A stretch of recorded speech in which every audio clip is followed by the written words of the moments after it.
4, 3, 2, 1, 0. Si je fais quoi que ce soit, c'est la mise à pied. Alors piétinez-moi, allez-y. Eh oui, c'est une affaire absolument dramatique qui a vu la mort d'une fille de 22 ans, Fatima.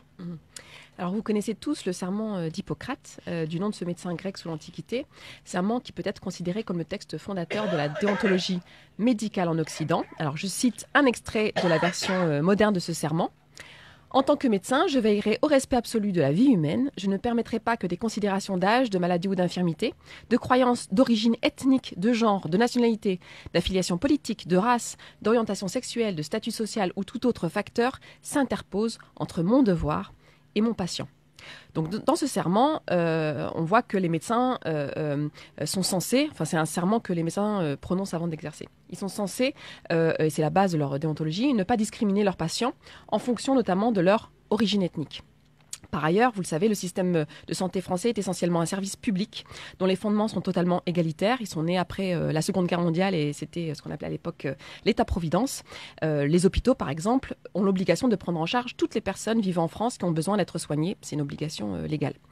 Donc on peut se dire qu'en France, nous sommes tous égaux dans l'accès aux soins, tous égaux dans la manière dont les professionnels de santé traitent les patients et les patientes.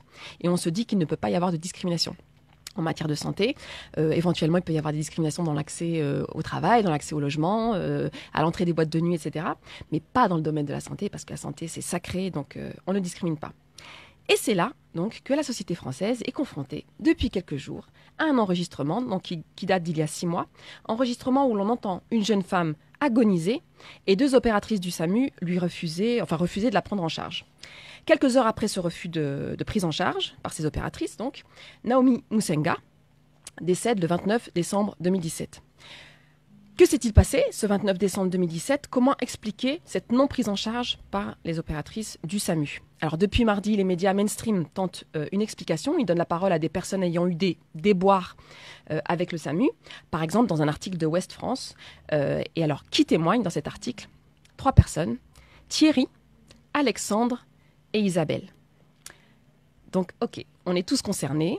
Ça n'a rien à voir avec le fait que Naomi Musenga était noire et que les opératrices le savaient. Les responsables politiques aussi parlent de problèmes de moyens. Alors évidemment, les macronistes ne parlent pas de problèmes de moyens, puisqu'ils comptent encore en enlever des moyens. Donc eux parlent d'incompétence. Voilà, mais entre manque de moyens ou incompétence, ou les deux, voilà, ça dépend du bord politique. Alors évidemment, la privatisation du système de santé pour en faire un marché comme un autre et la pénurie de moyens dans le service public de santé, orchestrée par l'État, justement pour pousser à la privatisation, est un gros problème. Ça, on le sait. On sait qu'à coup de réforme des hôpitaux, il y a une volonté de casser ce service public, de le rationaliser, faire que le patient soit de moins en moins patient et qu'il devienne de plus en plus un client. On est bien placé pour le savoir. Par exemple, il faut voir faut voir quelles sont les conditions de travail des professionnels dans un hôpital comme l'hôpital André Grégoire, par exemple, dans le 93 à Montreuil, comment ces conditions de travail se dégradent, voir aussi comment, faute de moyens, sont traités les patients pour beaucoup de classes populaires, noirs, arabes et roms, dans cet hôpital. Donc on sait qu'il y a un vrai problème de moyens, comme on dit. Tout ça, on le sait. Mais oser réduire la non-prise en charge de Naomi Musenga à un manque de moyens, c'est d'une indécence écœurante. Parce que ce n'est pas qu'une question de manque de moyens. Le système de santé en France, donc l'accès aux soins en particulier, est très inégalitaire et discriminatoire. On n'est pas traité de la même manière selon que l'on soit pauvre, étranger non blanc, femme par rapport aux hommes, vieilles et vieux immigrés ne parlant pas bien le français, femmes non blanches, femmes portant un foulard, hommes, femmes et enfants roms, femmes qui ont un accent asiatique, maghrébin ou subsaharien. Les 2 problèmes, la question des moyens et la question des discriminations, évidemment, sont liés. Il ne s'agit pas de le nier. L'un aggravant l'autre, mais il y a un problème de discrimination qui existe en soi. On le sait, plusieurs enquêtes ont été ouvertes par le défenseur des droits concernant le refus d'accès aux soins pour les personnes ayant la CMU, par exemple, ou pour les migrants. Régulièrement, on voit des refus de soins et de prise en charge à des femmes qui portent un foulard. Une étude portée par plusieurs acteurs institutionnels et qui devrait bientôt être publiée montre que le système de santé en France n'est pas épargné par le racisme structurel. Au contraire, il y participe, notamment du fait du mépris de classe, des représentations racistes et sexistes des professionnels de santé. Alors on connaît ces représentations dans le rapport au ventre des femmes, pour reprendre une expression de Françoise Vergès, c'est le titre de son dernier livre, Le ventre des femmes africaines. Quelles sont ces représentations ? Par exemple, les femmes maghrébines qui se plaignent de douleurs au ventre, c'est parce qu'elles exagèrent, elles font la comédie, elles font les hystériques alors qu'elles n'ont rien. Les femmes subsahariennes qui se plaignent de douleurs au ventre, elles ont vu pire, elles s'en remettront, elles savent encaisser. Les femmes non blanches en général qui se plaignent de douleurs au ventre, c'est déjà bien qu'on les accueille en France, elles ne font que profiter de la sécurité sociale. Toutes ces représentations, elles existent, on les connaît, elles traversent le champ de la santé en France. Quand on écoute l'enregistrement, d'un côté, on entend une jeune femme qui agonise. Là-dessus, on est tous d'accord. Là où on n'est pas d'accord, c'est de l'autre côté. Certains voudraient nous faire croire qu'il s'agit de personnes fatiguées et stressées, le manque de moyens donc. Nous, ce qu'on entend, c'est 2 femmes racistes, négrophobes, qui se tapent des barres alors qu'une jeune femme les supplie de l'aider. On sait les reconnaître quand on a déjà eu affaire au racisme. On sait reconnaître leur voix. On sait très bien l'effet que produisent nos noms et nos prénoms au téléphone. On sait très bien ce que produit au téléphone l'accent des membres de nos familles quand c'est un accent du bled, comme on dit, donc un accent maghrébin ou subsaharien. Ce ton-là, humiliant, méprisant et raciste. Alors peut-être que les Alexandre et autres Isabelle de Ouest France se sont déjà fait rembarrer par le SAMU au téléphone, peut-être, mais c'était pas pour se moquer de leur nom de famille alors qu'ils étaient en train de mourir. Donc nous, on sait que c'est pas que le manque de moyens. On n'a aucun doute là-dessus.